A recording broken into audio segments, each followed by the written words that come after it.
At 39, I had built a career as a senior emergency management officer in Colorado, the kind of person who could walk into a disaster zone with a radio in one hand, a checklist in the other, and somehow make chaos obey a schedule. But nothing in my training prepared me for the voicemail my mother left on the morning of my birthday. Don't come home this weekend, Mara. Your brother needs the house, and frankly, we need you to stop making everything about yourself.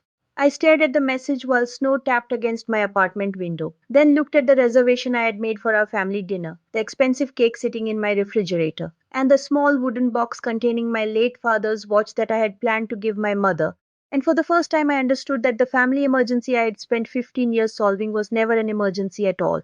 It was a system designed around my willingness to rescue everyone else. My mother, Elaine, had raised me and my younger brother Connor after my father died unexpectedly when I was 24. And because Connor was always between opportunities, I became the dependable one who paid overdue utilities, repaired broken appliances, covered legal fees, financed medical appointments, and quietly transferred money whenever my mother said. Just until things settled down, until those temporary promises became nearly half my adult life. I even purchased a small mountain house in Pine Hollow, Colorado, after my mother lost her rental, believing I was giving her security, only to discover years later that my brother had turned the property into his personal business space, collected cash from short term renters, and told everyone that our mother owned the place, while I remained the invisible person whose name appeared on every tax bill and mortgage statement. The final crack came when I discovered that someone had used my identity to open a $16,800 line of credit, and the purchase history contained hardware, electronics, restaurant bills, and expensive equipment delivered directly to the mountain house while I was attending a disaster response conference in Oregon.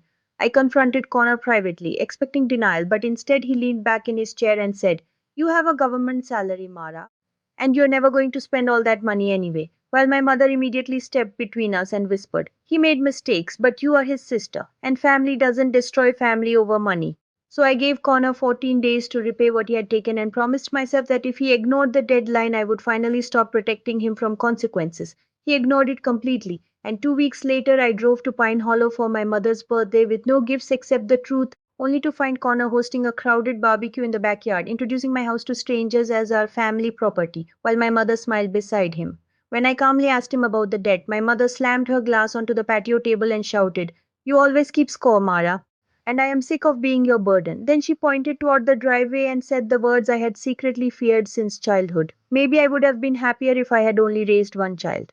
And I felt something inside me become strangely peaceful because the sentence did not break my heart. It released me. I left without arguing, but before I reached the highway, my phone rang repeatedly, and my mother eventually sent a message ordering me to return the house keys because, according to her, Connor had earned the right to stay there. Instead of answering emotionally, I contacted my attorney, gathered the deed, payment records, insurance documents, and years of bank statements, and discovered something even more disturbing.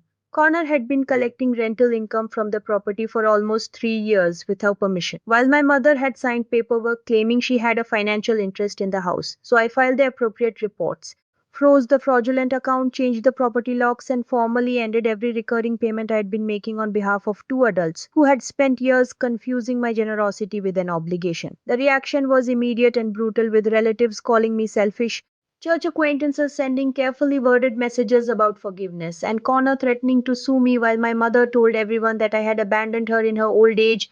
But then an unexpected envelope arrived from my father's former accountant containing copies of financial records my father had kept before his death. And those documents revealed that my mother had inherited a substantial investment account years earlier and had quietly used it to cover Connor's failed businesses while telling me she had nothing. When I confronted her, she finally admitted the truth through tears, saying, "Your father always believed you could handle anything." And somewhere along the way, I started believing that too. But I answered, "Being strong doesn't mean being available for sacrifice," and refused to undo the boundaries I had finally created. By autumn, Connor had moved into an apartment, taken a legitimate job, and entered a repayment agreement while my mother relocated closer to my aunt and began rebuilding a life that did not depend on my bank account. I sold the mountain house, used part of the proceeds to clear the remaining mortgage, and bought a modest cabin near a quiet lake where I planted the same wildflowers my father used to grow. And months later, when my mother sent me a birthday card that contained no request for money, no emergency, and no guilt, only the sentence, "I am learning how to be your mother instead of your responsibility," I cried harder than I had on the day she rejected me because I finally understood that walking away had never meant that I stopped loving my family. It meant I had finally stopped abandoning myself. Please subscribe to our channel and share this video with your friends and family. We create entertaining and inspiring stories for our viewers, and your support helps us continue making great content for you.